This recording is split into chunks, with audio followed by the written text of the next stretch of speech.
Benjamins. That's the nothing personal word of the day. It is Friday, July 11th, 2025. We're talking Benjamins. Not often on a Friday. You got to bring it on a Friday. Do not mail it in. It's 20% of your week. 20%. I'm tired, though. I'm not tired about talking about money. I'm not tired about talking about the Oklahoma City Thunder because every day you win a title. Let's go back even further, Coca. Fantastic. Young team. So good. Title worthy. Game 7 against the Nuggets. Uh-oh. They win. Who can beat them? Get to the finals. Are they going to sign their core? Greatest GM ever.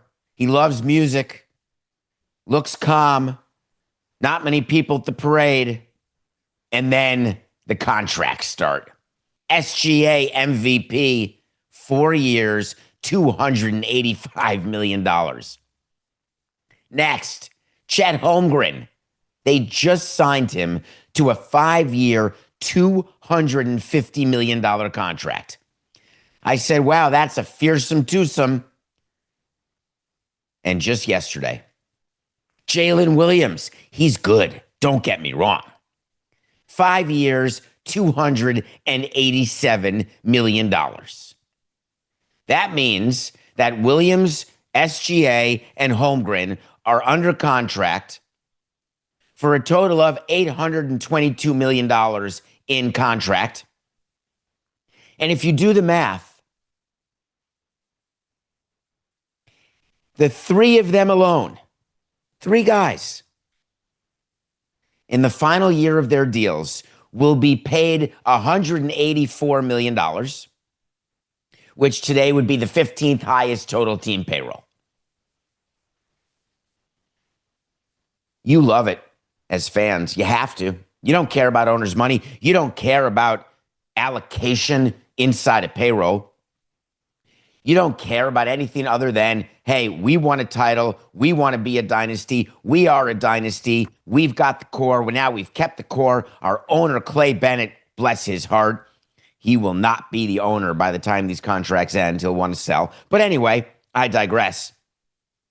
Then you get an Achilles this, you get a hamstring that, you get a lack of performance this, you get an, oh, that guy was really good back when he was young, that.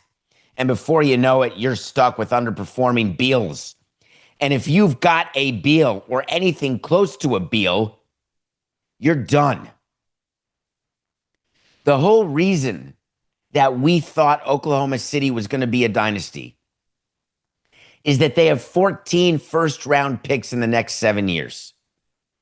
Just next year alone, they have 4 first-round picks. They have a new arena coming in 2028. All of these things only matter if you churn. That's the whole point of it. Why would I put all my eggs in the SGA Holmgren Jalen Williams basket when what I really want to do is let people graduate through the system? When they get too expensive, you bring in the next set of guys, which is why you always want young players in your pipeline. It's why you want first-round picks in the NBA. And instead of all these teams who trade away all their first-round picks and they put themselves in a position, oh, don't worry, I traded for a now guy. And then all of a sudden now becomes never, and you're stuck with no ability to have any talent influx. And lo and behold, you have screwed the pooch when it comes to putting a team together that can be sustainable. How many teams have we complimented how great they are, and then one injury later, they've totally changed their plan? Indiana Pacers, anyone? Boston Celtics, anyone? Are you watching the Cleveland Cavaliers as they enjoy Mobley and Mitchell's extensions kicking in now, and they're looking, they don't even need their readers. They'd rather be so blurry, their eyes, because they're so close to the second apron, if not in it. All Oklahoma City is doing is promising the fact that this group of players, SGA, Holmgren, and Williams, will not be the core three players at the end of these deals. It would be insanely rare for everything to go perfectly. Maybe Oklahoma City will just trade the. What do you need all the first rounders for? To round out the roster? They had it. And they just pissed it all away. And I'm not begrudging Williams getting the money or Holmgren. SGA is an MVP. But if you had a choice between giving money to SGA or giving money to Holmgren or Williams, who would you give it to? Now, I agree Williams was the running mate of SGA, and Holmgren, man, he can have a moment when he's on the court. What's the reason for it? Emotion. You fall in love with the players who get you to a title, but you've got to get past that. You got to be stronger than that. You got to be willing to keep winning titles with different players. Or if you've never won a title, you could go the Matt Ishbia route. Sign them all, trade them all, keep one who you say is your guy. You can't win without a superstar, and Devin Booker is our superstar. So for no particular reason at all other than Ishbia was feeling upset that they were trading away Kevin Durant, that everything he did didn't work, that they're working on the Beal buyout, that they decided, how about this, Phoenix fans in the desert, in case you're parched for good news? We've got Devin Booker signed for a bunch of years, but we're going to give him 2 more years because the CBA allows us to go that far out, so we're going to give him the maximum amount of money we can. For no particular reason. It's not like we're defending anything. It's not like we're even close to getting to the brass ring. But we need to have a good article. So Shams comes out with a Shams report that Devin Booker signed a 2-year, $145 million contract, except Shams did not give you the facts. The NBA contracts are based on percentage of cap. You can't tell me now what Devin Booker's getting paid during his extension, which is not for years, because we don't know what the cap is when this 2-year extension starts. And the rule in the CBA is pretty simple.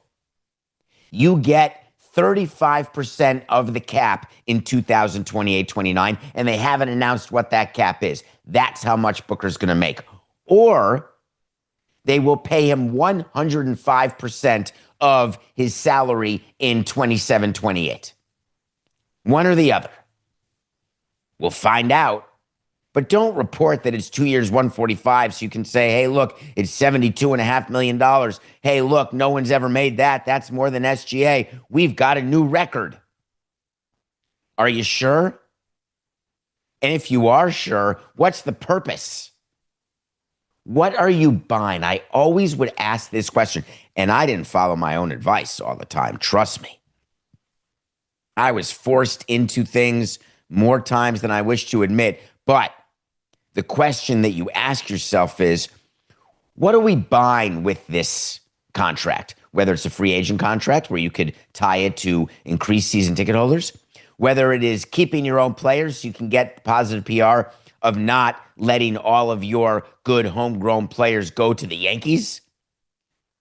Are we buying extending the game by having this starting pitcher or that bullpen arm? What are we buying? What did the Phoenix Suns buy with Devin Booker? Did they buy your goodwill? Did they buy 3 extra wins? I don't think they bought one thing. An article by Shams that was wrong? I guess that's what they bought. There you go. Congratulations, Matt. You are a part of Prime Week. Giannis spoke. When Giannis speaks, everyone on I-43 perks up. Not because they're passing Silver Spring or Brown Deer Road. They're at the Cape of Good Hope. They're looking around and saying, what's he saying? Do we have to trade him? Is he going to ask to be traded? I love you, Giannis. Aren't you happy with Miles Turner? Do you really miss Dame? Are you upset that he got waived? Because he's certainly not. Are you upset that there's no more Lopez? Come on, tell me what you're thinking. Please go on a podcast and then talk about it.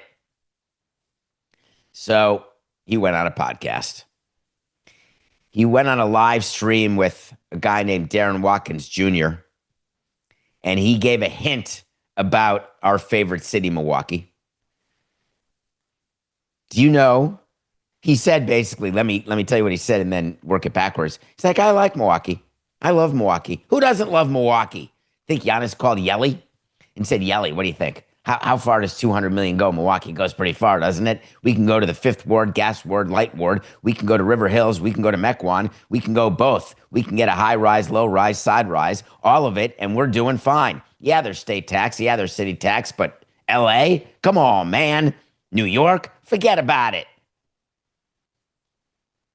I can get down to the arena in 26 minutes without having to go over the RFK bridge, without having to worry about the 7 train, without having to think about the commuting people who make Queens a nightmare. And by the way, don't get me started on the BQE.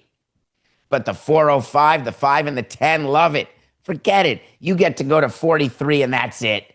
Maybe the occasional 94.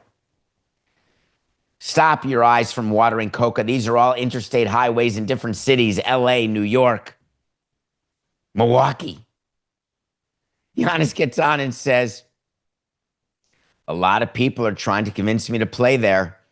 Where are they trying to convince you to play? Turns out people are trying to convince him to go to LA or New York. And the host of the show said, LA, taxes, bad taxes. New York, bad taxes. And so Giannis responded, yeah, we'll see. I love Milwaukee.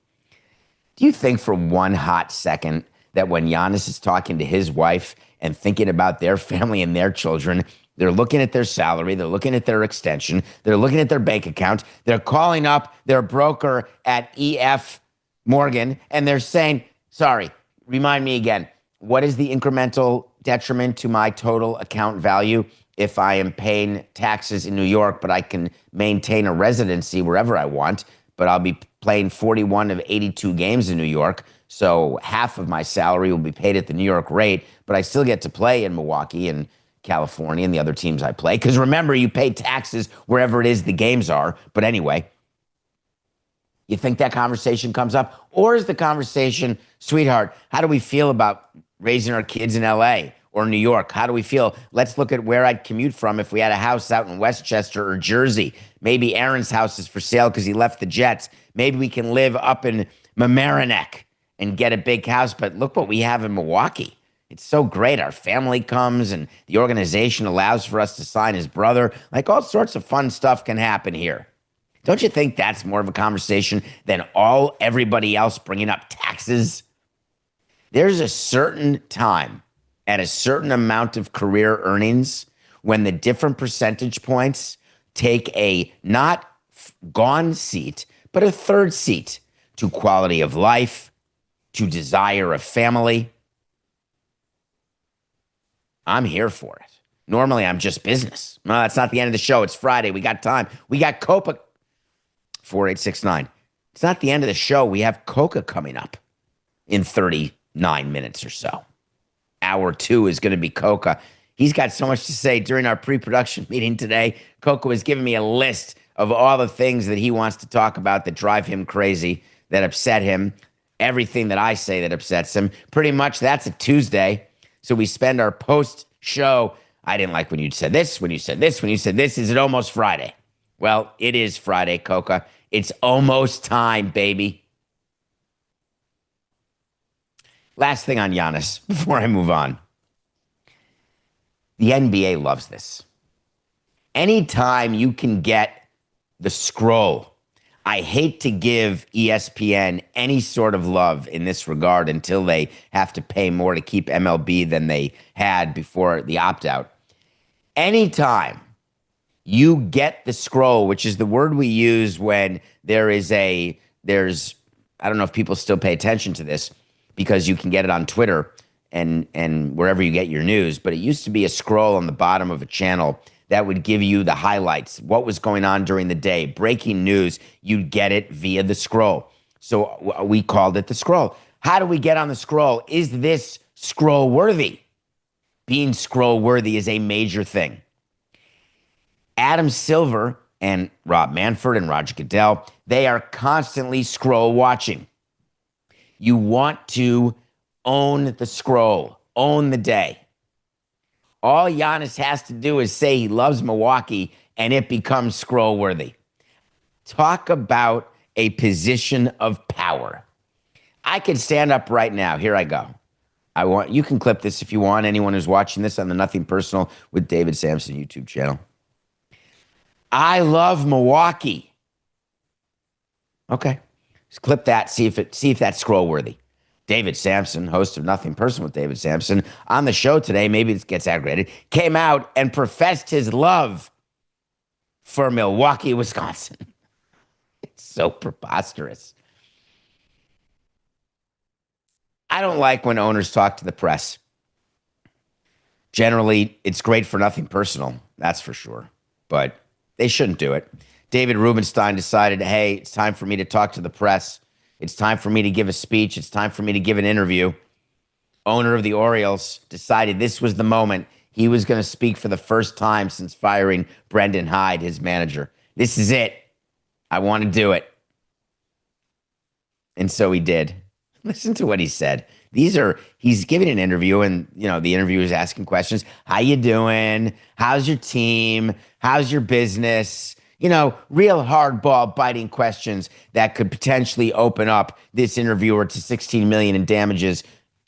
Maybe. A lot of references here today. Coca, stay with me on a Friday. Stay with me. We got this. Well, the owner wanted you to know that the Orioles have had lots of injuries, so many injuries. We lead the major leagues, I think, in injuries. As a GM, what you do is you have to tell your owner this. We have a lot of injuries. We lead the major leagues, I think, in injuries. And what are you supposed to say to a young person who injures his arm? You can't say go out and play when your arm's injured. So it's difficult. I'm not able to coach these players very much. I can't tell them what to do. I'm 75. These guys are 21, 22 years old. I've got a quick piece of advice to you, Dave. As owner of the team, that's the whole reason to own a team. It's legal. You can exactly tell them what to do. You can make them do what you want them to do. Side note, when their ligament has been removed and they've had Tommy John surgery, or their back hurts, or their shoulder hurts, or their knee hurts, or they have general oblique soreness, sometimes they get lat soreness, sometimes they have an inflamed carpal on their tunnel. Every once in a while, you have to get to know your player. Dude, you can play. Give me a break. Everyone's hurting right now. Don't ask out of the lineup. It's going to absolutely hurt you. And we're putting you in the lineup in the 5-hole. I can't throw. Look at me. I'm throwing 80. I'm supposed to be throwing 98. All right. There's not much I can do there. But really, we just did an MRI. You got a little frame. We all have frame. Synapses, ligaments, tendons. Of course, you can't tell your injured players to play. Of course, that every year we have a list. Who misses the most games for injury? You can find it anywhere online because people are keeping track of it. And what we would say is we can't overcome a low payroll when we've got this amount of injuries. You've got to be on the bottom half is what we calculated. You have to be on the bottom half of missed games for injury when you are a bottom payroll. And then you have to have everything go perfectly. And for the Orioles, it just hasn't. What I don't understand is when an owner has not spoken to the press since firing his manager and then leads with, we've had a lot of injuries, we lead the major leagues, and then end with, and this is him still talking, the owner of the Orioles, a brand new owner who is trying so hard not to get new owner-itis the way Matt Ishbia does. He's trying. He needed a bigger dose of it going into this season instead of thinking we can lose Burns and add Morton and we'll be GTG.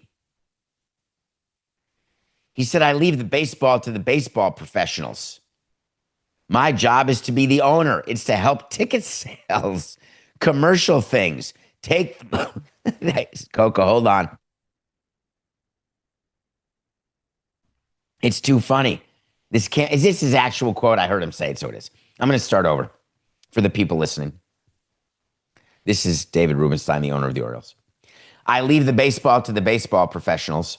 My job is to be the owner. It's to help ticket sales, commercial things, take the blame when something goes wrong. But in the end, you've got professional baseball players, managers, general managers, and they know what they're doing. Baseball is a game of some injuries and so forth, but we have a very good team. We have good players. We won 3 games in a row against the Braves the other day. We're going to play the Mets soon. They just swept the Mets last night. And I think we have a reasonably good chance in the second half of doing much, much better. David, you fired your manager. Your team was so badly underperforming. Why don't owners feel that they can just own that? Why do they run away from it? Because they all do. Fire someone, it's the president who talks, or the general manager who talks. You hire someone, it's the owner who talks. The irony of him thinking as owner, he's the one who takes the blame when things go wrong. No. You're the one who's supposed to pay people like a team president to take the blame when things go wrong. And you're supposed to stand up and shout when things go right. Look what I did. But here's the thing you can't do. You can't say that your job is to help ticket sales. Well, what exactly does that mean? The only thing I can think of is raise the payroll and win more games. That would help ticket sales. Are you getting on the phone bank? Are you dialing for dollars? 1-800-976-1313. Hi, do you want to buy tickets? What do you mean by that? Commercial things? You mean like money management, making sure credit facilities are in place and signing all the things with your CFO you have to sign to keep the team operating? You mean writing checks when the team loses money operationally? You mean discussing a new TV deal and figuring out what you're going to do with Masson, which is an absolute disaster? Come on. An owner of a team, this is what you're supposed to say. Not the president, the owner. I've got one job to do. My job is to bring a winner to this community and to the greatest fans in the entire state of Maryland and the entire country of this United States. You all deserve it. And I will work tirelessly to have a team that's competitive year in and year out, because my expectation is to win rings, period. Anything short of that is a failure. I think that's what your owner's supposed to say. I made a managerial change because I felt that in order to take the next step to achieve what we're promising you, we want to and can achieve, we needed a different voice. How about that? Anytime an owner says, I leave the baseball to the baseball professionals, they are lying through their teeth. There is not one owner who leaves baseball to the baseball professionals, nor football to the football professionals, or basketball to the basketball professionals. Whether you are the owner, the owner's son, whether you are a majority partner, controlling owner, or even the alternate governor, you are getting involved because that's what you like doing. That's what makes you cool when you go out and people say, oh, you're the owner of the Orioles. What do you think of our guy Batista? Who? I don't get involved in that. Oh, give me a break. Of course you do. Wouldn't it be great if someone had actually said to him, so you fire Brandon Hyde. You know, you're fine. 27 and 22 since you made the change. You're 6 games back of the wild card. Are you going for it? Are you adding at the deadline? If you don't make the playoffs this year with this roster, even though you've had injuries, are you firing Mike Elias? This wasn't your guy. You must have a guy in mind, whether he loves clipping trees or he loves clipping coupons. You must have someone in mind to run your baseball team. It can't be that you want to stay with the guy you inherited forever. Nobody does that. What's with the softball questions to owners? I want to sit there like Barbara Walters. You're not going to cry for me, Sammy, are you? Time for the review.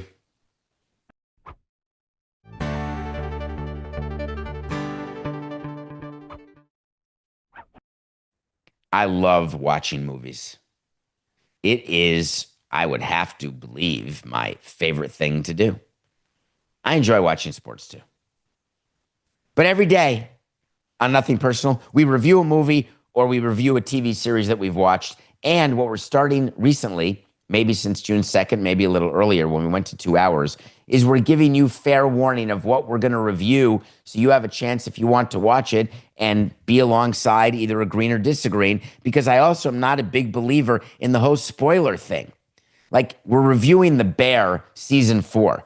I don't feel the need. If you haven't watched The Bear yet, then you're not the biggest Bear fan. You may get to it at some point. Oh, I heard The Bear was good. Maybe I should watch. Or, oh, hey, I think Samson liked The Bear on Nothing Personal. Yeah, I've already reviewed the first 3 seasons and told you I'm obsessed and told you I can't wait for season 4 and told you that all the people who said season 3 was bad, they don't know what they're talking about. Although I should not yuck on someone's feelings, yum. That doesn't seem fair. However, if you don't appreciate the subtlety, the nuance, the music that's used to corner your mood, the up-close shots that make your eyes water, your mouth water for food, for emotion, the connection between the characters in this series, it's not self-righteous, it's self-perfect. So season 4 dropped all at once, which God bless you, FX and Hulu. Thank you. This whole every Wednesday thing drives me bonkers. Yet another thing for me to keep track of. Oh, look, Wednesday, the next stick is out. Give me a break. I want to watch the whole season at once. So The Bear came out. I couldn't watch it immediately, and I can't remember what the reason was. Flying, traveling, working, was in the middle of a different binge, but then I started The Bear season 4, and I did not stop, went straight through. The episodes are all manageable. One of the episodes, episode 7, is over an hour, like an hour 10, and it is season 4's version of the Insanity of the Fishes episode of season 2, where we were introduced to Jamie Lee Curtis and how to drive a car through a living room wall, along with a bunch of other co-stars. Except this, instead of a Thanksgiving dinner, was a wedding of one of my favorite actresses who I've admitted I would like to meet. If you're out there, Ms. Jacobs, my name's David. And I love you in Love, and now in The Bear, and in all the other things you do, by the way. In any case, my review of season 4 is that the music was less satisfying than season 3. The anxiety was way less than season 1 and season 2. The emotional attachment to the characters is way more than in seasons 1, 2, or 3. The brilliant acting of Cuz, who's coming to Broadway, by the way, I just read, in Dog Day Afternoon. In any case, I don't know why that came into my head, because it was like one thing that I saw and took a mental note of. This will lead to a season 5, which was already announced. My guess is The Bear is going to finish up here shortly in 5 or in 6 at most. The way the writers and the creator and the showrunner chose to deal with season 4 was to explain what happens when you build for something your whole life and you get it, and then it's not appreciated by those who need to appreciate it in order for what you love to keep going. Think about the insanity of that. You can want to open a restaurant. You can spend your whole life curating recipes and ingredients, but if people don't want to eat there or a reviewer is bad, it can destroy the whole thing. And believe me, there are people like in theater, they work their arse off, they write a play, they direct a play, produce a play, you put a play on Broadway or off Broadway, the reviews are bad, it closes, and you feel like a failure, not realizing that you got there in the first place. The Bear is a huge, decorated success. All those people who are choosing to criticize season 4, saying, oh, it's lost a step, it's not the show that it was in season 1 or 2, eat my heart out. I was going to say eat my shorts, but that's an unfortunate expression. That's like a 1970s or 80s expression. Eat my grits. That may not be it either. I think I'm mixing all sorts of different metaphors. What's the net? I loved season 4. Every episode. Were there shades of the previous seasons? Of course there were. Were there moments when I said, oh, I may have made a different creative choice? Yeah. Am I loyal to it? 1,000%. Test your loyalty. Watch The Bear season 4. I'm excited for the weekend, Coca. A lot going on. We got breakfast at Wimbledon Saturday and Sunday. We have a new Amazon movie, which I'm going to watch. Heads of state. I'll review that Monday. It just came out. I don't know that I got it for free because of all the things I've done during Amazon Prime Week. Yes, it's true that I've got enough toilet paper to last me a lot of different meals of a lot of different kinds. But this weekend, Wimbledon Saturday, then Sunday we have breakfast at Wimbledon, the men's finals. Then we've got Sunday at 3 o'clock, the Club World Cup finals. We've got great baseball, final weekend before the All-Star break. Wow, busy weekend. Wanted to talk about Wimbledon for just a quick second. No, a little longer than that, because something happened yesterday that deserves your attention. You may have been watching Sabalenka trying to get back to the finals where she wouldn't lose to Coca in Wimbledon. Wimbledon, I promise you. I want to say Wimbledon, but it's not. It's a D, not a T. Wimbledon is how you should say it. Wimbledon. Right now, it is Wimbledon. And last morning, it was Sabalenka playing the semifinals in Wimbledon and losing to Amanda Anisimova. She's an American who you may not have heard of. But now you will. Because A, she's a Grand Slam finalist. And American women are back at it after the Williams sisters. We've got the new group of quality American women tennis players. But this story is a little different. This story is that as a 23-year-old, she's in her first career Wimbledon final. But what you don't know about her is that she had disappeared from tennis. She's only 23 years old. But about 6 years ago, she reached the French Open semifinals. She was 17. You may not remember. People tend not to remember semifinalists. You tend not to remember finalists. You only remember winners. Hint, that's how it goes. Then about 4 years later, after reaching the French Open semifinal, she had enough. She was 21 years old. She took 8 months away from tennis, unheard of, in what is generally the beginning of the prime of a career of a female tennis player, walked away from the game for mental health reasons. She said that she struggled so much with burnout and mental health that she could not go to tennis tournaments.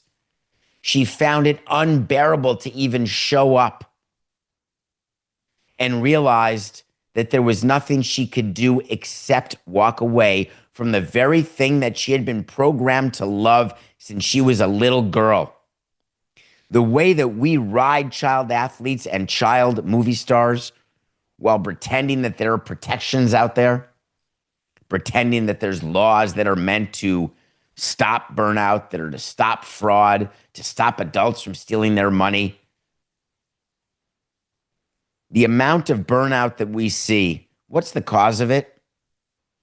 Do you think the cause of it is that giving too much too soon to too many makes you realize that, what did I do to deserve this? Maybe a touch of imposter syndrome, maybe a little bad behavior as you get older because you couldn't do the bad behavior when normal people do the bad behavior because you were too busy practicing or rehearsing or acting with other adults. Do you think the burnout is caused when we ask kids to be adults and then when they're adults, we wonder why they're kids? To me, it's all transparent. It's all simple.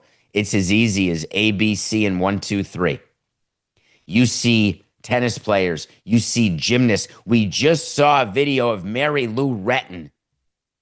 If you haven't watched it, get on ChatGPT or Google or wherever you go to find anything that's real these days. And go look at the Mary Lou Retton DUI video. It's heartbreaking. I didn't feel that way when Phelps was on the bong, but a little bit. You feel that way when paparazzi are chasing Bieber and Baldwin.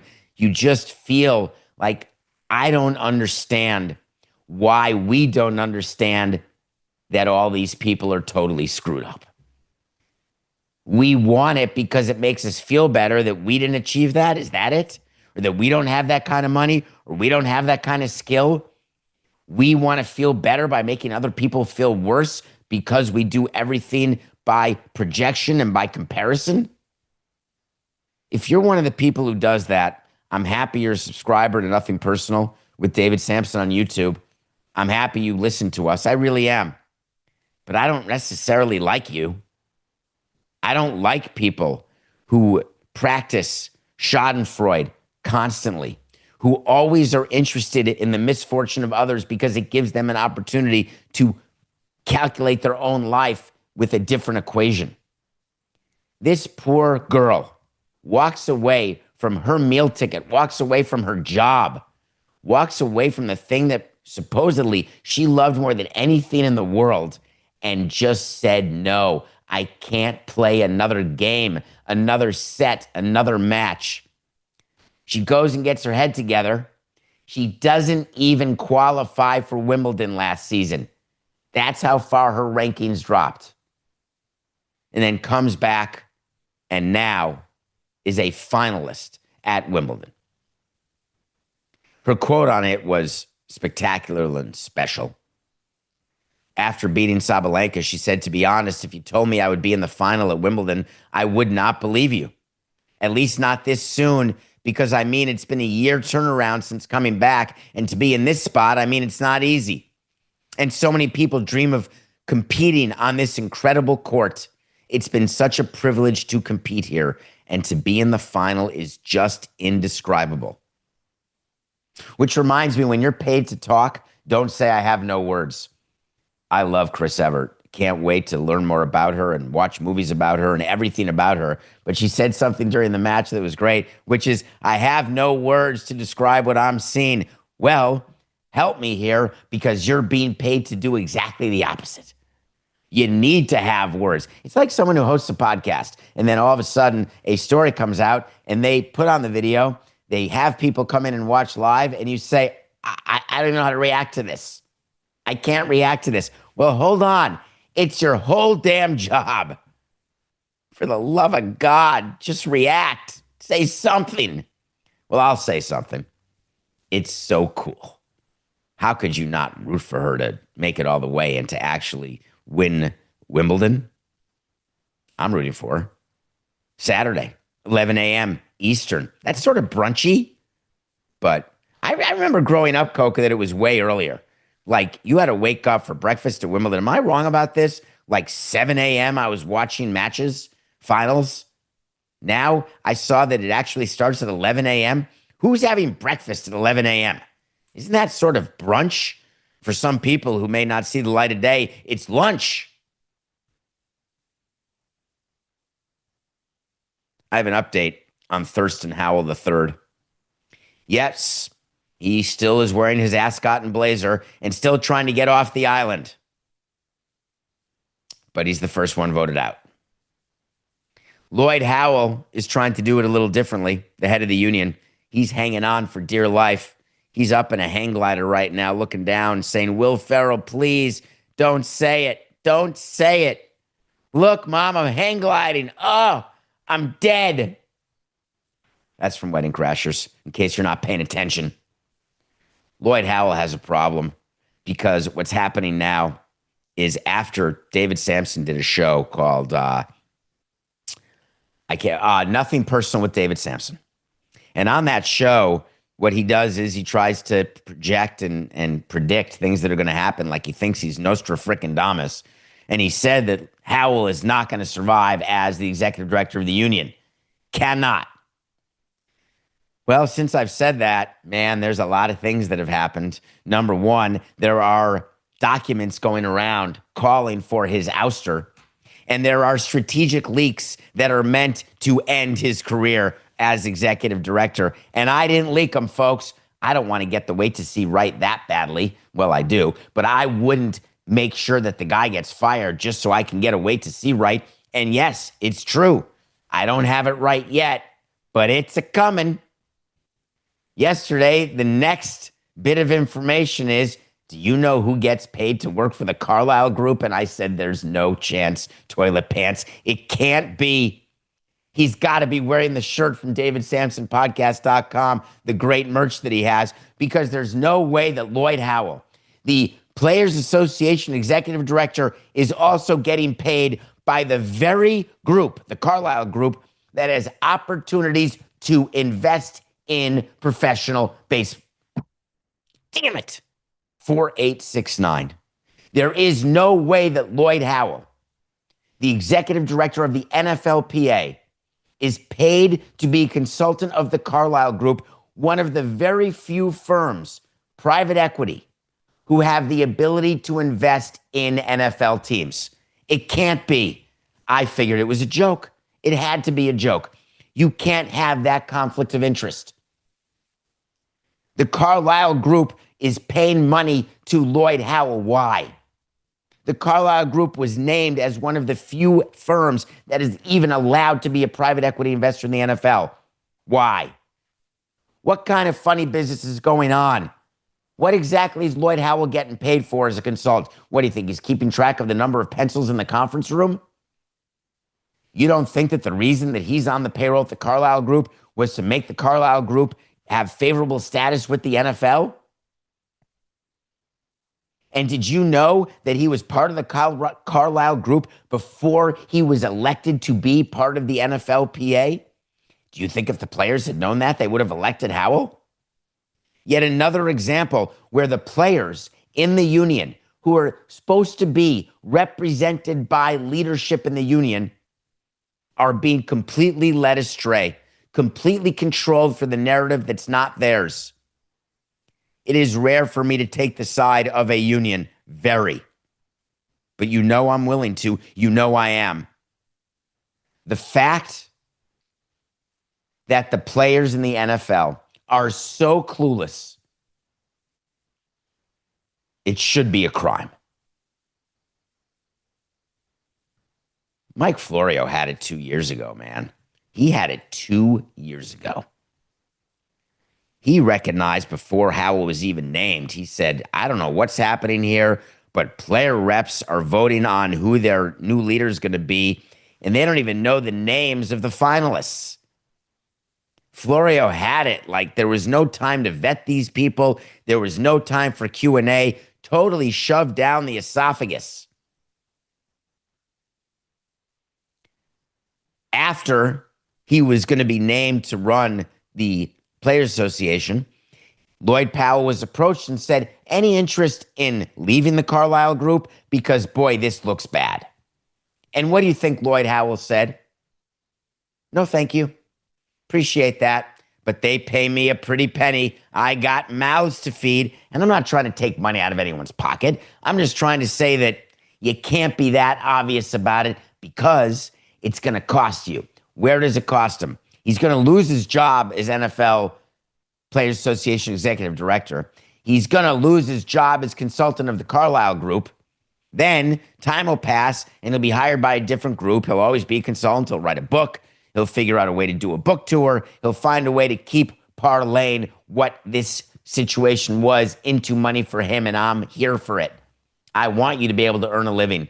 I want you to have an opportunity to be insane. It just doesn't smell right, does it? Every day there's a new something with Lloyd Howell that makes me say to you, game, set, match, over.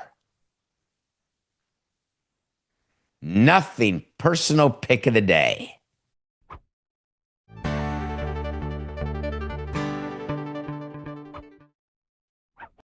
I'm less than happy today.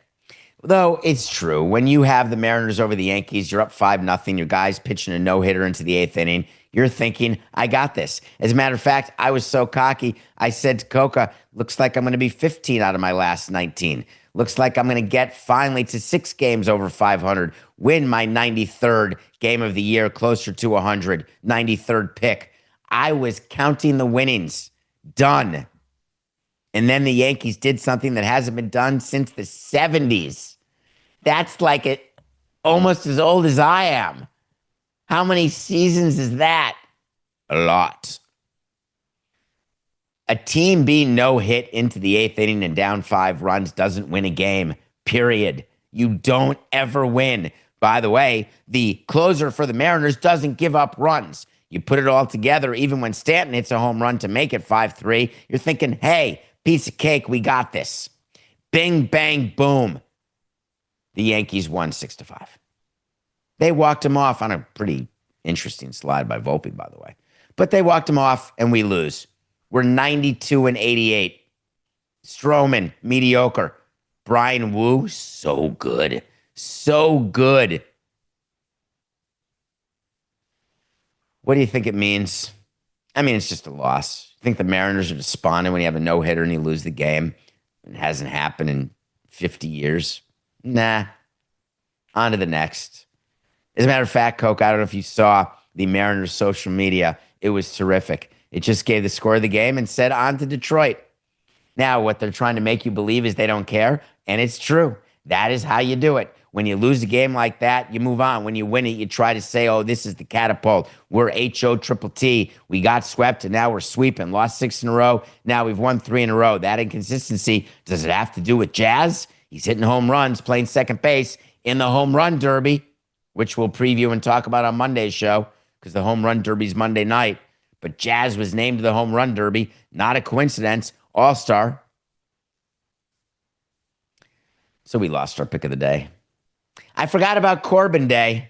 I don't know how that happens. I look for it, Coca. We're supposed to pick against Corbin every single time. Well, if we don't say it on the show, it's not official. So therefore, Corbin Day was not a nothing personal pick of the day. And I can't believe we didn't do this because we nailed it. Corbin and the Rangers crushed the Angels 11-4. Crushed them. And Corbin, not too shabby. 5 innings, 7 hits, 2 runs. ERA of 4.15. He got the win, for crying out loud. So we got saved. Except we ended up losing the Yankee game anyway. I got 2 picks for you this weekend. Let's start tonight. Oh, the Mets need it. The Mets need it so badly. Very few, 10% of the time, you get swept in a doubleheader. Being swept by David Rubenstein's Orioles? Come on. Outrageous. Mets get to come back, though. They got Senga going, and they are favored over the Royals. Senga has not pitched. Remember, he had the hamstring injury. This is an important moment for the Mets because they need consistency. They need to snap out of it. He loves them. So we're taking Senga and the Mets. Now let's talk Saturday. Saturday is what a day. It's a night for fighting. Shohei Ohtani is pitching Dodgers-Giants. Critical series. We're taking Ohtani and the Dodgers over the Giants on Saturday. Make sure Ohtani's pitching. We don't have the early line yet, but we're taking whatever the line is, Ohtani and the Dodgers over the Giants. And it leads us to our wait to see of the day. Wait to see when we tell you something's going to happen. If it does, fine. If it doesn't, fine. We'll talk about it again. Ohtani will pitch more than 2 innings in his start on Saturday against the Giants. So we've got to wait to see and a nothing personal pick of the day. And as we head into the second hour with Coca, I want to just put up a graphic to remind you that I'm auctioning off a lunch. I will eat lunch with you. I'm happy to do it. All you have to do is donate to the Bridgehampton Child Care and Recreational Center. It's on Charity Buzz. You've got the link on the screen right now. It's one of those things that you put your camera to. Or you can just Google Charity Buzz David Samson lunch. The bidding ends in 6 days. And if you win, we'll have a great lunch. We'll sit in New York. We'll schmooze. We'll have fun. And you'll help underprivileged children and adults. We will be back after a short break. And it's the time you love. Best time of the week. It's Coca time.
Welcome back to hour 2 of Nothing Personal. It's Friday. It's July 11th, and you know how we finish our week since we started going to 2 hours a day.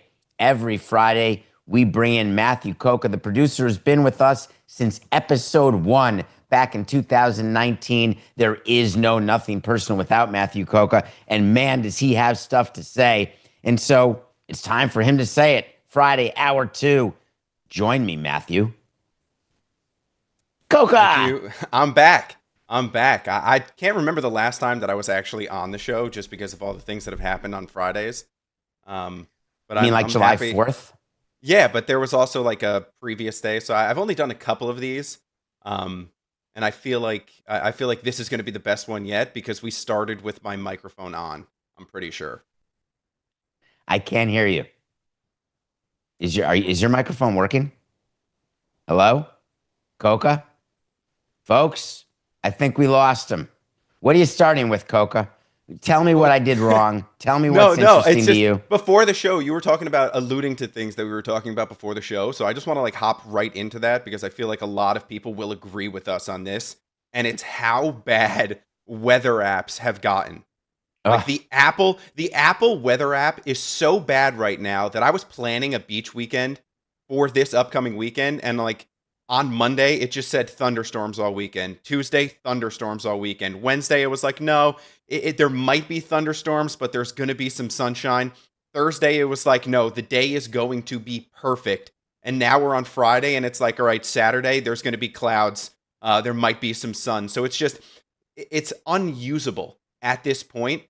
And it's just, you don't even know where to go to get accurate weather. And it is pissing me off. So I think there's a little bit of recency bias here, Mr. Coca, because all of my life, it's been the same thing. You make fun of weather people. They're like, oh, LA Story has one of the funniest scenes ever with Woody Harrelson and Steve Martin because he pre-tapes the weather forecast as an LA weatherman saying, oh, it's 72 and sunny. It's a great day for boating. And then he goes to take a vacation. A storm comes through and his boss, Woody Harrelson, gets caught in a storm on his boat. So weather forecasting has never been easy to do, but in this day and political age, people are blaming the administration on that. And I don't know that I'm there yet, but weather forecasting's always been a problem. You never look 10 days in advance. Yeah, but it's like you can't even use the Apple weather app, and then you jump into the Weather Channel or AccuWeather, and you're hit with so many ads that you forget what you were even looking for. It's like, am I looking for the weather or am I looking to shop for a new pair of socks? I don't know what it is. I just want something to tell me that this upcoming weekend is going to be nice or it's going to rain. I don't need all the other garbage. Just give me what I need. Why can't you just be flexible like a normal person? And when you wake up on Saturday morning, oh, this looks pretty good. Let me get in the car and I'll go to the beach. Or, oh, well, that's not how people plan trips. People don't plan trips by saying, guys, let's hop in the car. We're going. They usually have something planned out. So it's like if you are planning something out, you want it to be sort of as accurate as possible. But what do you have planned out, Coca? Tell us. I just told you, I'm going to the beach. So what's the difference whether it's cloudy? You're going to the beach. So if there's going to be thunderstorms all weekend, then I'm not going to the beach. Speaking on behalf of the American Dermatological Association, I would say that going to the beach when it's cloudy is probably better than going to the beach when it's sunny. All right. Anyway, the other thing that we were talking about was Prime Week and Amazon Prime deals and just the amount of money that you spend just being fooled by Amazon Prime, and now it's like every single other company has jumped into it. So it's not only Prime Week, now you have Target Inner Circle Week, and you have the Walmart Plus Inner Shopping Week, and it's just like enough is enough. Enough is enough. What about becoming a strategic shopper? What about saving all of the staples that you need and only purchase them during sales times? It's like clipping digital coupons. You're not old enough to remember when we would actually get coupon books. You can get them when you walk into a grocery store, or you can get them in the mail, and you take the coupons. You're going through a store and you're like, oh, it's that kind of ketchup. Crikeys, they're out of it. It's got to be this kind of ketchup, and it's 2 bottles for 1 ketchup. And then you present the coupon, and you're behind someone who's got 50 coupons, and you're like, oh my God, this will take forever. And then you realize the benefit of the coupon. That's all we're doing now. It's just digital. I am here for it, and I take advantage of it. Well, that's just because you are the target demographic to just be played. Like you are at that point. Like you're the person. You don't need toilet paper? Well, I'm just saying that like you don't need to buy the toilet paper because it's on sale. Like you usually just it's the perfect time to buy it. Terrible. But let's me move try on it another way, Coca. Okay. Because you're gonna claim, oh, you've got so much more money than I do. Like you don't have to think about this stuff. No. Maybe that's why. Because I do think about it. Because I need Kleenex every day. I need toilet paper every day, sometimes 8 times a day. So I am going to calculate and know exactly in my calendar the time to buy those supplies to get the cheapest per unit price of the things that I use. Toothpaste, deodorant. If you're using Amazon Prime Week to buy Kleenex and toilet paper, then I don't know what you're doing every other week. All right? Those don't seem like the things that people are targeting during sales weeks. But let's just move on from this. I don't need your full grocery list. Let's get back to the I don't want to move on because now you've got me worked up. You're in charge. Fine. But do you want to know what orders are coming my way? Nope, I don't. Right now. Nope, I don't. Okay. A lavender soap? Not value added. All right. Back to sports. So the 4th of July weekend is this huge weekend, and MLB should be owning the day. And Rob Manfred came out recently and said this was like the most watched weekend that they've had in a long time. But yet there's only one primetime game that was on that night. Is this something that you think with new TV deals that MLB is going to immediately target as one of the biggest days that they could be doing something? That there could be some sort of, are they going to go the NHL route and sort of have one of these special, World Baseball Classic type things happening on, on that day? Or do you think that's just something where they're just going to load up on national window games and just say, hey, here you go, people? So let's talk about that. That's a great question. What do you like doing on July 4th? You go to a barbecue during the day. Do you like having baseball on in the background? Like, let's say July 4th is on a Sunday and you're doing a Sunday barbecue and you got work the next day. Do you want to go to a night game or watch a night game, or do you want it background while you're sipping a pina colada in a barbecue? We always thought about this. I think that's a big thing, is that like that is the perfect opportunity to have something on in the background. It's just, you're just with your friends, you're with your family, you put a game on, you've got hot dogs, hamburgers, a couple of brews, and like that's the perfect time to have a baseball game on, because you can sort of tune in when you want and catch some action. Well, I think that there's 2 things at play here. Let's start with what baseball is doing, and it's fascinating. They are trying what the NFL and the NBA are trying to do. Find different days of the calendar that you can own that can be associated with your sport, and that a TV broadcaster or streamer will pay to have that association as well. So when you go out and sell Christmas games to Netflix, or you own Martin Luther King Day if you're the NBA, or you're fighting over Christmas Day if you're the NBA and the NFL, there's no one to fight with on July 4th. It's baseball or nothing. Now, you could say there's WNBA, you could say there's some soccer stuff going on, whatever you want. The reality is MLB has an opportunity, and if you are running marketing for baseball, and let's say your name just happens to be Noah, and you are trying to figure out what is the best way to add the most value to a package of games that we want to sell to a new broadcaster, you build affinity to a day, you own that moment, and then you overcharge a broadcaster for it. In order to do it all, you start now. I bring your attention, Coca, the Field of Dreams game. There's a game now. Remember the game that was played in where the Little League World Series was played? There's a game now this season in August at Bristol, where it'll be the highest attended baseball game in history, over 100,000 people. This was an idea created by the commissioner way back when to add special games that would then be sold as a separate part of a package to a broadcaster, adding value, getting more money. And this is a great example. You announce that you want to own July 4th, Coca, and then all of a sudden you own it. And the other thing we should talk about is whether it would just be a regular season game, or do you do something different that day? And my argument to you, Coca, is they will not do something different. Can you explain to me why the All-Star game isn't on the 4th of July weekend? Yes, I absolutely can, because Did you just freeze there? Did you just freeze? No, Why did it take you so long to respond there?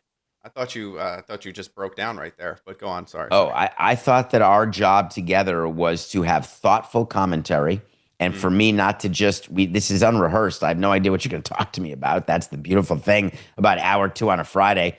And this is me delaying so I can get my thoughts together. Okay. I just paused. Like that. Okay. So July 4th, weekend, travel. In order to have an all-star game, there's a fan fest associated with it. There is a futures game. There is a celebrity softball game. There's a home run derby, and then there's an all-star game. You can't get anybody to do anything on the July 4th weekend because they want to be with their families. And so if you have the All-Star week during that, you have to figure out hotel space, convention center space, and all sorts of travel issues for players, fans, etc.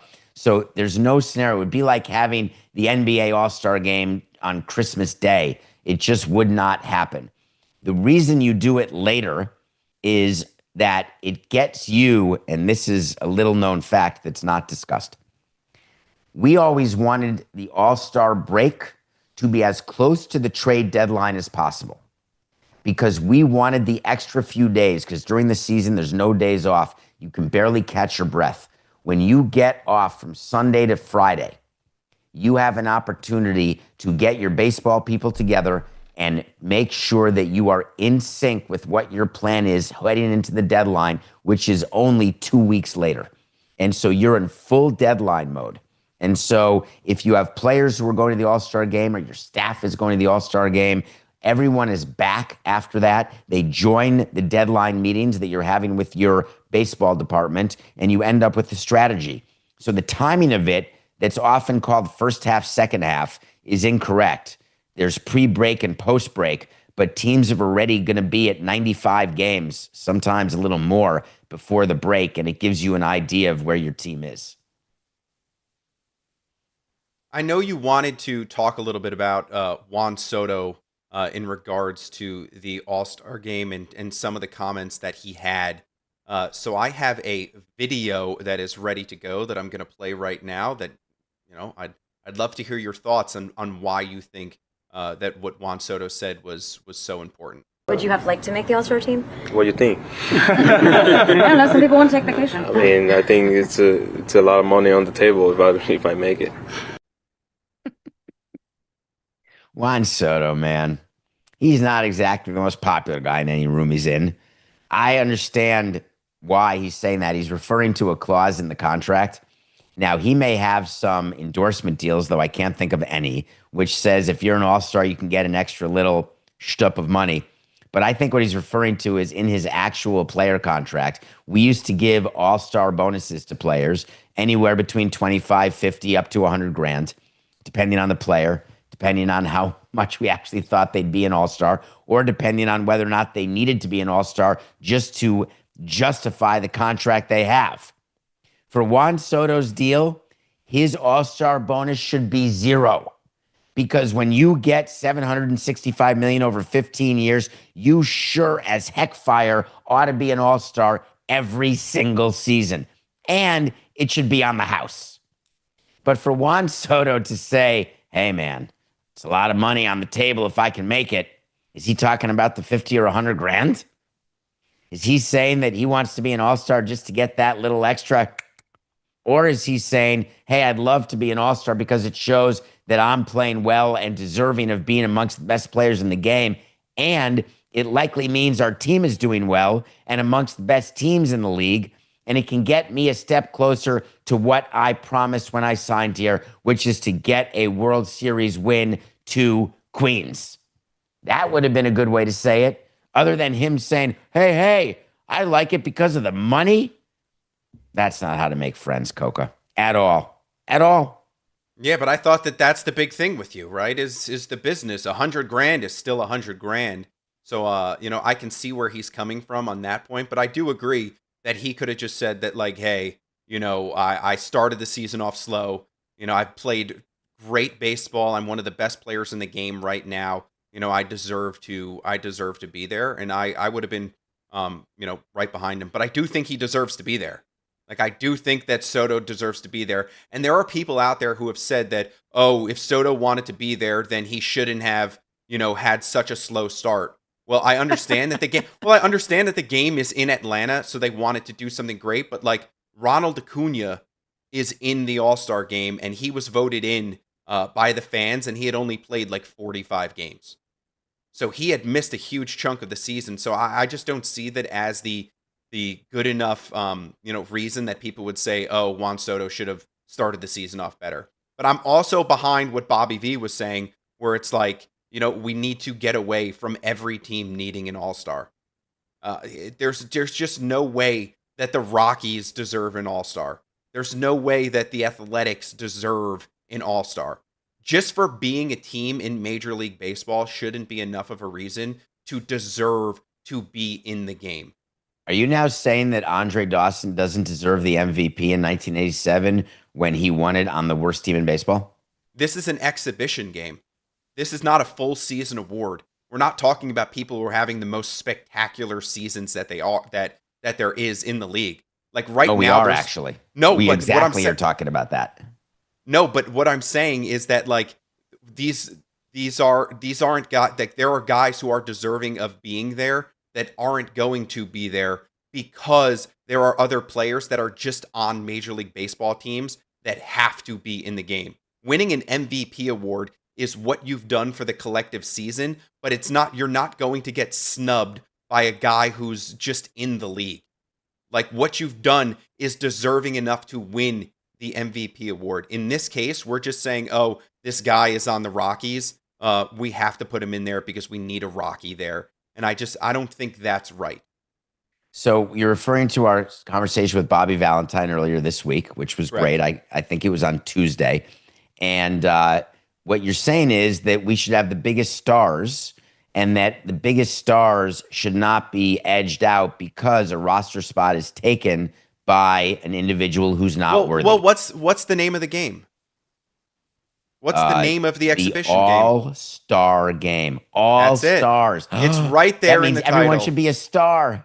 You just said it. You just said that we should have this. It's in the name of the game. The name of the game is the All-Star game. It's not you're on a Major League roster, so you get in the game.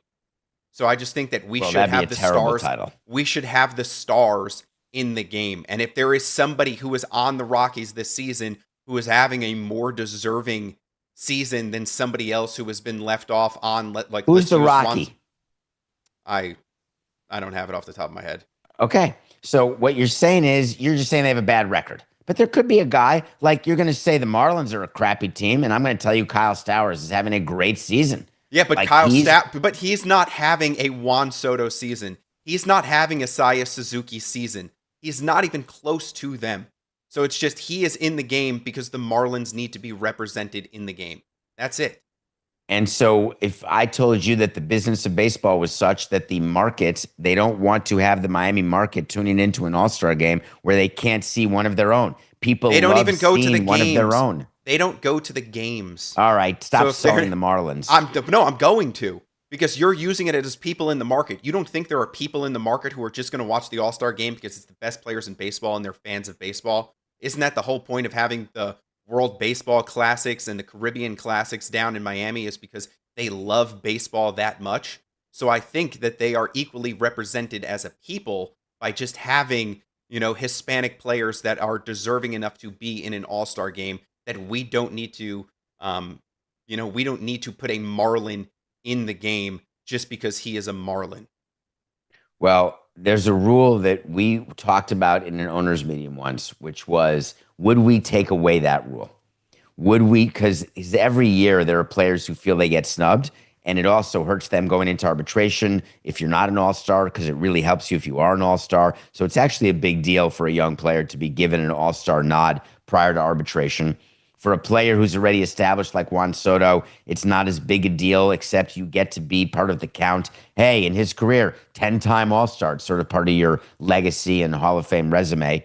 There could be bonuses involved, which they're not terrible, so might as well make the extra $100,000.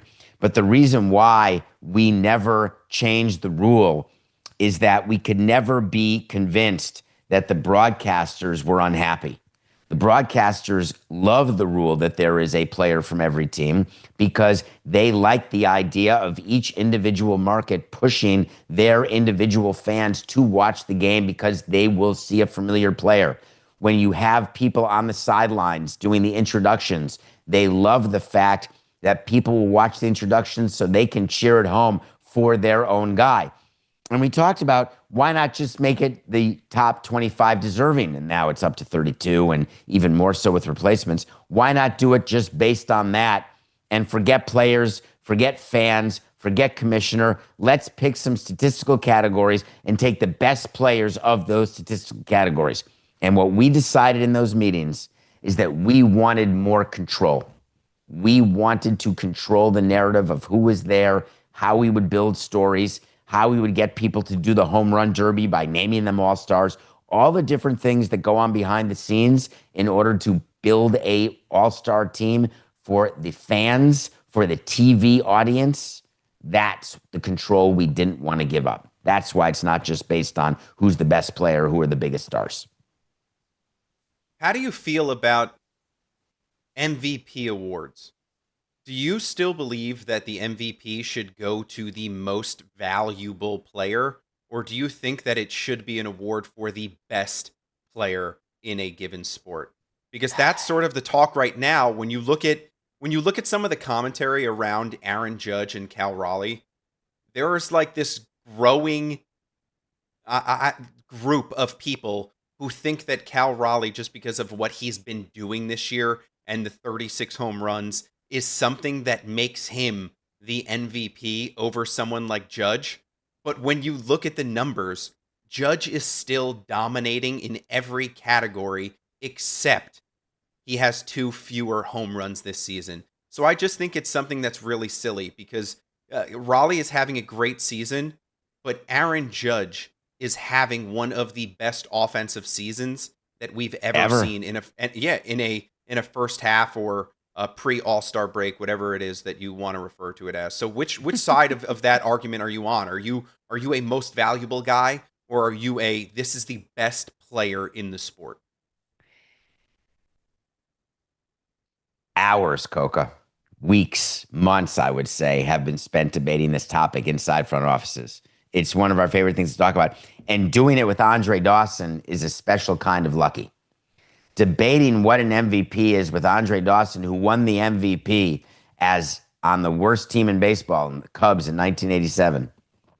And then me saying, how can an MVP go to somebody on a team that's not winning? And the answer is, well, the most valuable player is who's the player that you'd rather have on your team more than any other player. Regardless of how your team does, you want this player. You want Cal Raleigh on your team?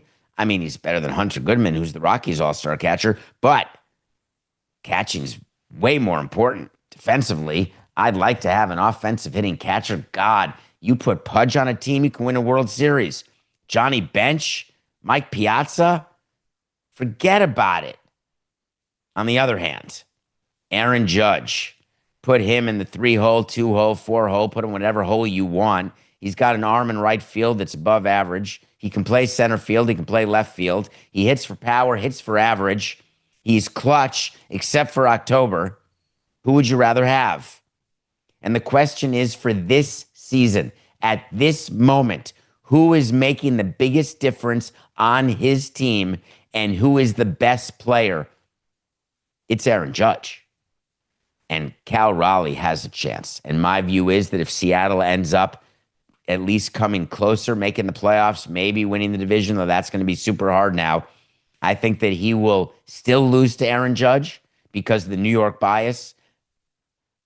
But I think that he'll finish second and he'll get a bunch of votes, first place votes, that will make it a closer vote than you realize. But that's, of course, only if Raleigh continues this pace, which he's got no thought of letting up. This break comes at a terrible time for him. He'd like to keep playing. I mean, 36 bombs. We're talking record-breaking first part of the season for Cal Raleigh.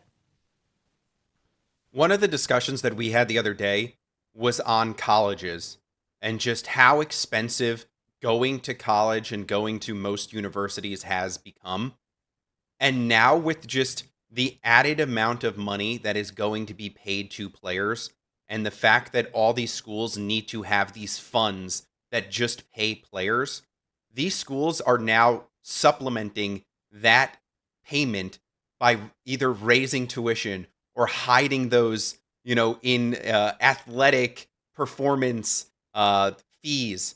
At what point is it just way too expensive? I mean, we might be at that point already for kids to go to these big schools with these big football programs or these big basketball programs, because where is this money coming from if donors start saying, listen, I'm not going to spend $1 million a year just for you to get a quarterback?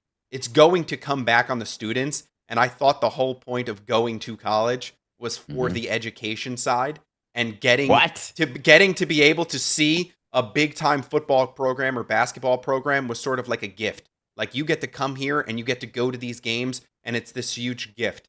But now it's like, the tickets are going to become more expensive for students. You're going to have to pay for the starting quarterback on the team. You're going to have to pay for the 30th man on the roster. At what point are we going to reach where it's like, I can't go to, you can't go to Alabama anymore. You can't go to Michigan anymore. Oh, hold on. What are you doing? Seriously? Are you upset that the fan is bearing the cost of the product? Are you? Well, I'm upset. I'm upset because there's a tie to it, right? Because the tie to these things is that the workforce, these jobs, are hiring off the names of these schools. So they're saying, hey, you need to go to Michigan. It is better if you go to Michigan. But by going to Michigan, you are paying a premium because now you have to pay for the starting quarterback and you have to pay for the fourth man on the basketball team. So it's like you are paying more of a premium now just for the name that's on the degree because you have to get that if you want the better job. So it's but it's not the same as it once was, where it's like you are paying to go to school and you are paying for that education and you're getting the athletics with it.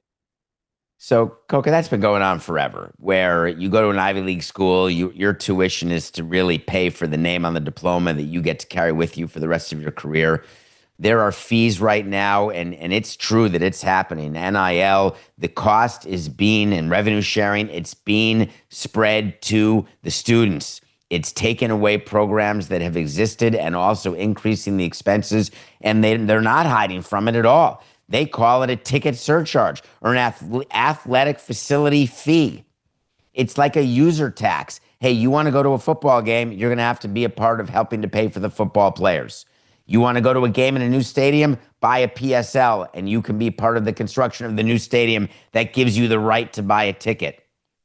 There's an increase in the cost of fuel because we've got problems in the Middle East and we've got oil supply issues. No problem. Fuel surcharge on rental cars and planes. And by the way, we're going to goose the price up of gas at the gas station. It always gets borne by the end user, other than during Prime Week. But other than that, every single increase, every single margin eater, meaning a company is making less money than they were on the same volume of product, you are trying to increase your revenue to get your margin back by increasing price until such time as people stop using your product. So if you're right, Coca, then bring it on. If students will say, I would choose Wisconsin or Penn State or Michigan State or Indiana over Michigan because I don't want to pay the extra 400, 500, $2,000, whatever the number is that is going toward athletes because I don't even like the sports. I'm there for the great business school. If people make the decision to not act in a certain way because of price, that is when prices start to change. And it's not going to happen, Coca. You're not going to have someone who says, oh, I don't want to go to Michigan because I'm upset that I have to pay an extra $2,000 to athletes or to a building facility fee. You're not going to have someone who goes to, Stanford and say, oh, I'll pass on that and I'll go to Podunk U because I don't want to be in any way associated with paying for athletes. You're paying for a bunch of teachers whose classes you're never going to take. Yeah, but that's the thing is that you're not paying for teachers, and that's the big thing. You are. David, that's one of the biggest problems in our country right now is that salaries for teachers are so low.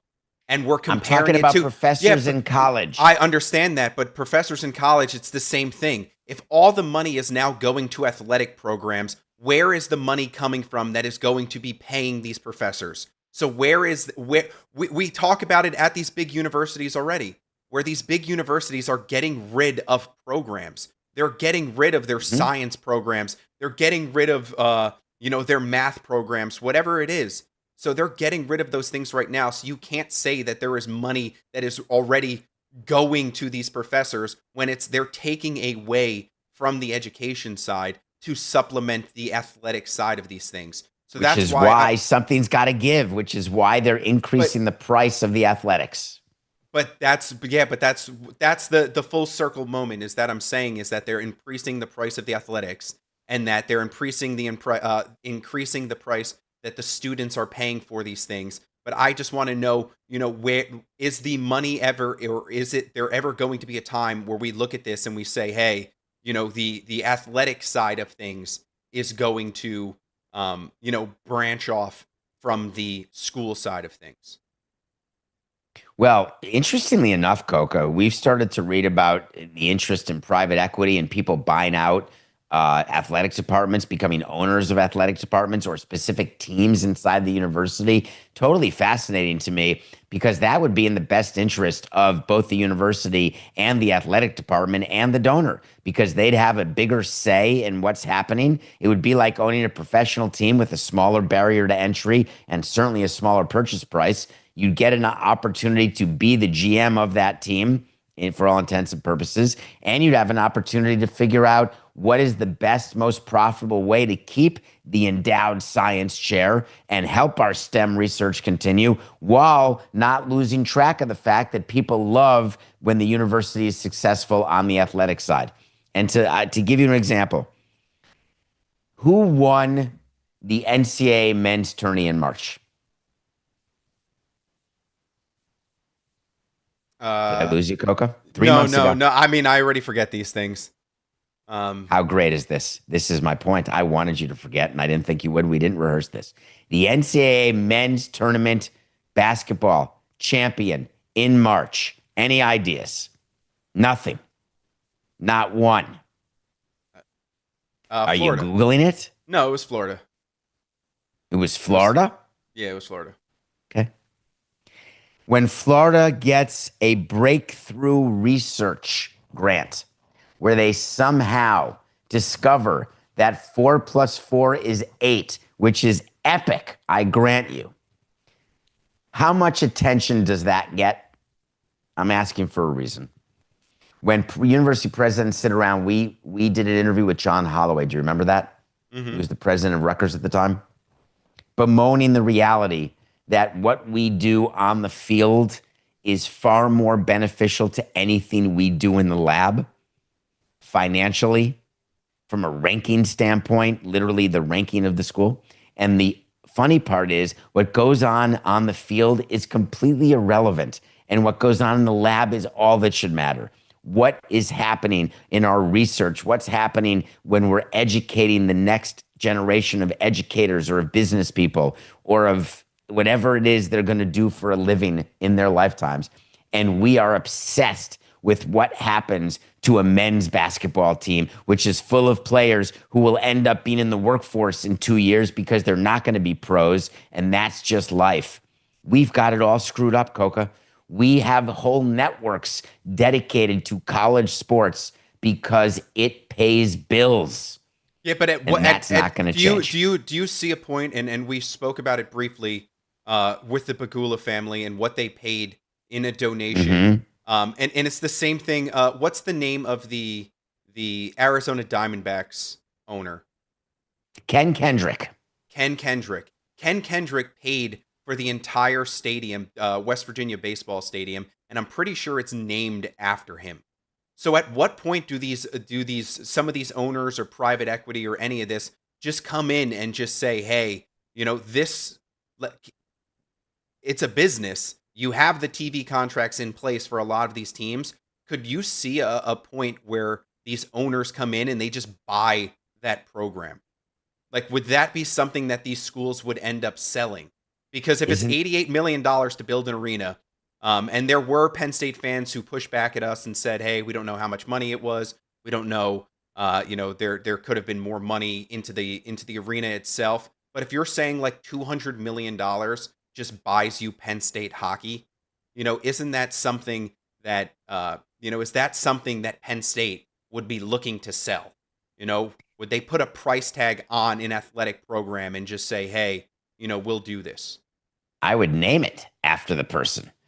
There's naming. Have you ever gone around? I mean, go look at your performing arts center in your town, and there's a name on the building. Go look at the hospital wing where you're trying to save the life of your child or your spouse or your parent, and the wing is named after someone who ostensibly used that hospital, or maybe not, but generally that's how it works.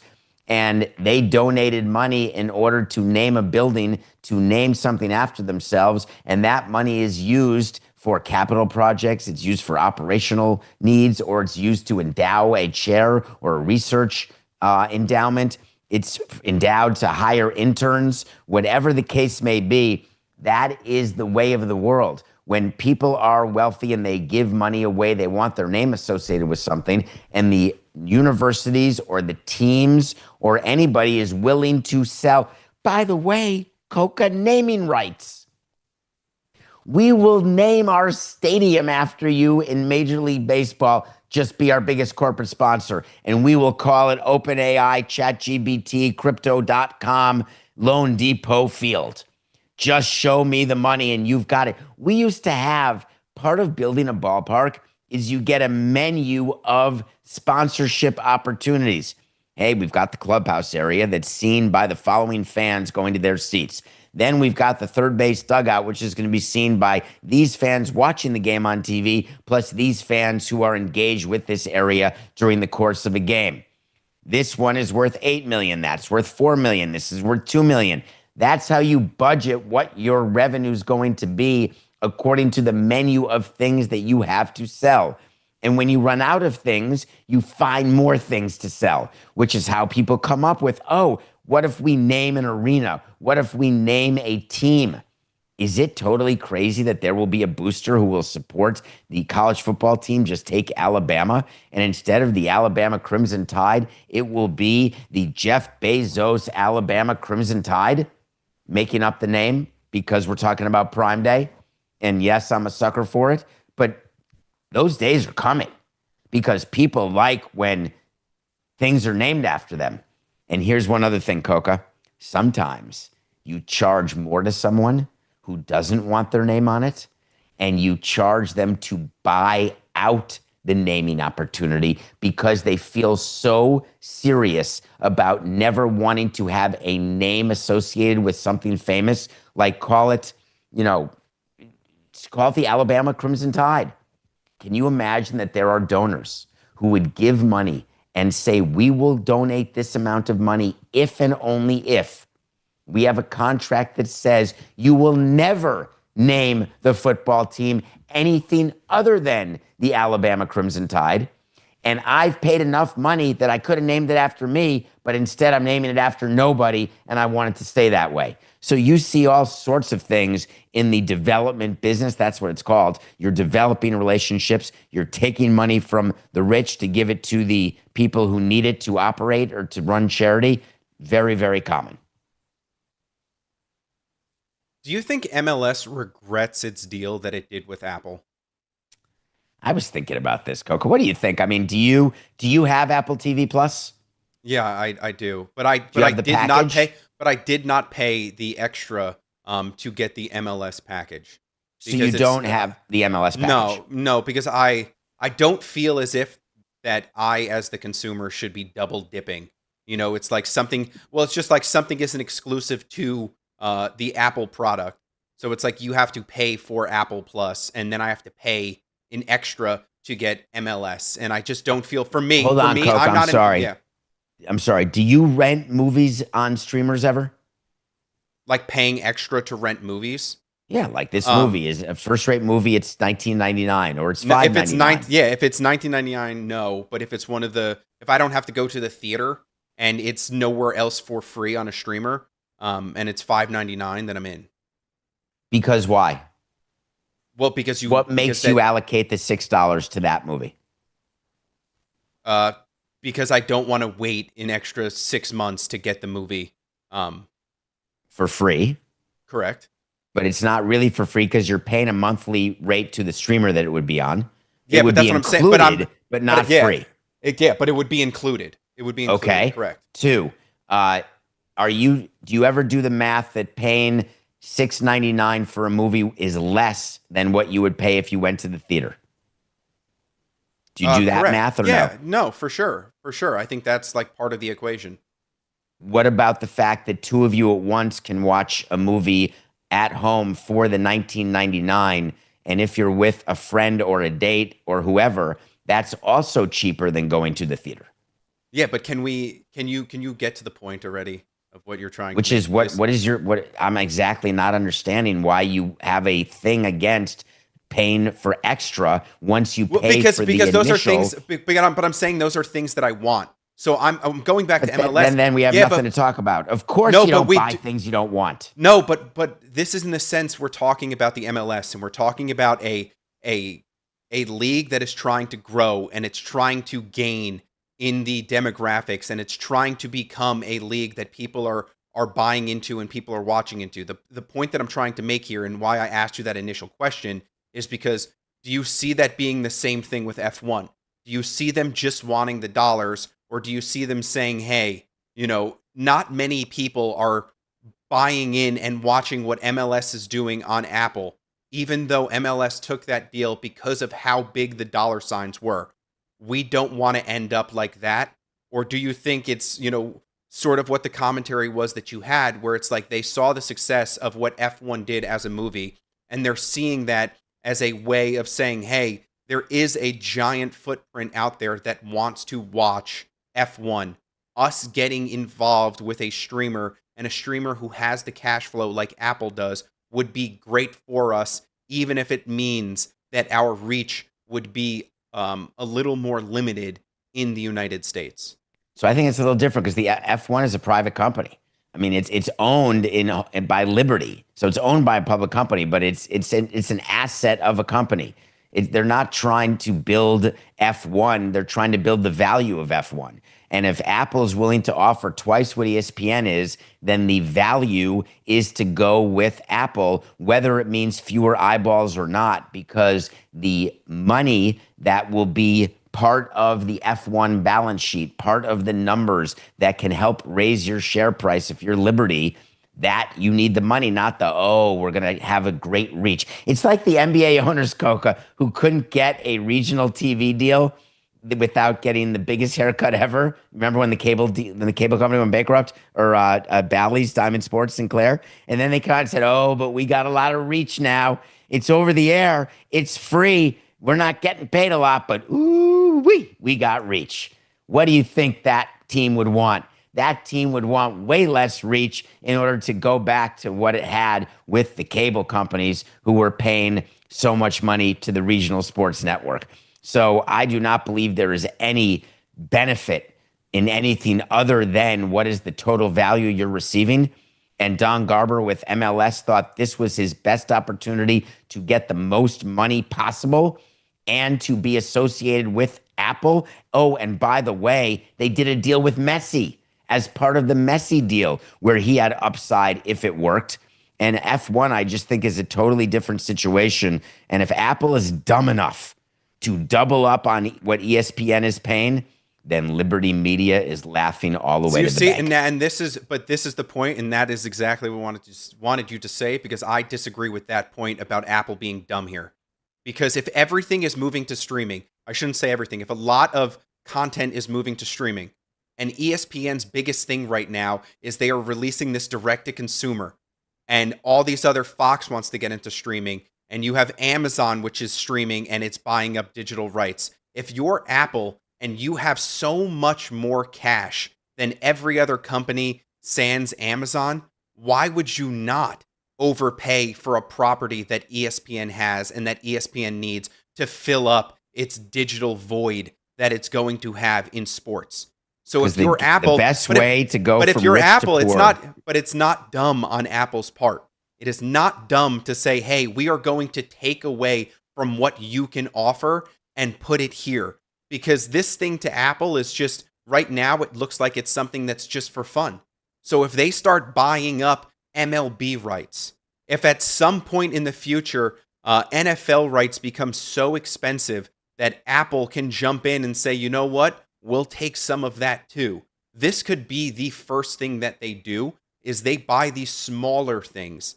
They eat up all the smaller properties that are out there, and that's how they build step by step into becoming a sports streamer and taking away from what the once most powerful ESPN could be. So I don't see it as dumb like you see it. I see it as a way of just being strategic and saying, hey, we can start here by what's available and eat up what's available, because by the time the big stuff is available, we are going to have a base that's ready and knows where sports is going to be. Do you know how rich people get poor? By overpaying for things. Rich people stay rich by not paying anything other than undervalue for assets, because then they keep building their wealth and keep building their wealth. The way that rich players get poor is they make bad investments and they keep buying things that they can't afford, but then realize, wait a minute, this isn't generating enough return on investment. I could have put my money in my mattress or in T-bills and been better off. I am not arguing that Apple has a lot of money or not. Of course they do. But the way you keep a lot of money and build it is you do it smartly. You do not get snookered to overpay every Donnerstick on any product, because then you can say, oh, look, we have them all. Now everyone's got to come to us. It's like the monopoly strategy. I get it. You can buy every property you land on. But guess what? If you run out of cash, you are property rich, but you are illiquid and you're without cash, and you can end up going bankrupt if you're forced into a sale of Boardwalk or Park Place. Yeah, but you also love auctions, and you're a guy who loves to buy memorabilia in auctions, and you are also a guy who loves to go up in bids. So it's the same exact thing here. But I go to a number that I'm comfortable with. Exactly what Apple did. And if ESPN comes back and says, we'll offer $200 million, maybe Apple at that point says, you know what, we're out of the race. But what they did was they offered up a number that they believe is low enough that they can still make an that they can still get the returns on, but it's also high enough because they have that cash flow to say, hey, we don't think ESPN is going to be able to reach this number. I think it's smart. Did I miss this, Coca? Is that deal done? But I'm not saying it's done. I'm saying you're saying Apple is dumb to do this. I'm saying that Apple is actually smart to buy up properties that it can right now, because you are the guy who believes in F1.